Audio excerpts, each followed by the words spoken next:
It started with this man, Clive Goodman, the News of the World's former royal editor.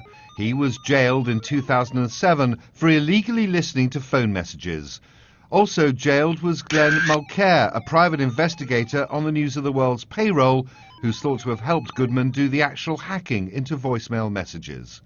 During the course of the inquiry, it emerged many public figures had had their privacy breached, including Prince William and senior aides to the royal family.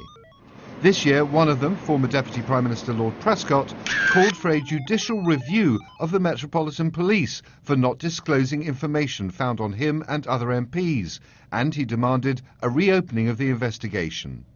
But the key question is how much the man in charge of the News of the World, Andy Coulson, knew about it.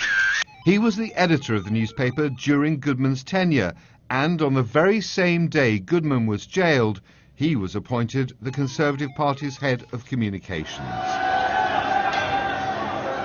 When David Cameron entered number 10 in May, Andy Coulson became one of the most powerful figures in the new government. He's always denied knowing his reporters were illegally hacking phones, even telling a committee of MPs he had no idea what was going on at the paper he was editing. I've thought long and hard about this. I did when I left. You know, what could I have done to have stopped this from happening? But if a rogue reporter decides to behave in that fashion, I'm not sure that there's an awful lot more I could have done.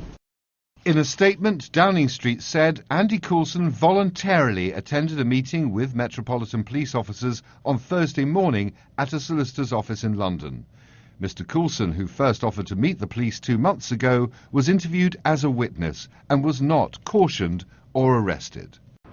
The last place the Downing Street Director of Communications wants to be is on the front page of the newspapers or being talked about on Sky News. So there is additional pressure on Andy Coulson today and also on David Cameron. The Prime Minister has stood loyally by his Director of Communications. There will be fresh questions about his judgment in doing so. Andy Coulson needs this story to go away. It isn't, as former News of the World journalists dispute his version of events. He's just flatly denying it, whereas I've said all along that I've hacked into people's phones and I've accessed people's records, but in the public interest as a legitimate investigative tool. And he's now saying no one ever did it. Well, I mean, I did it for him, and he should. I mean, it's time someone told the truth. Andy Coulson says he certainly never sanctioned illegal phone hacking, and he remains in place, the man behind David Cameron.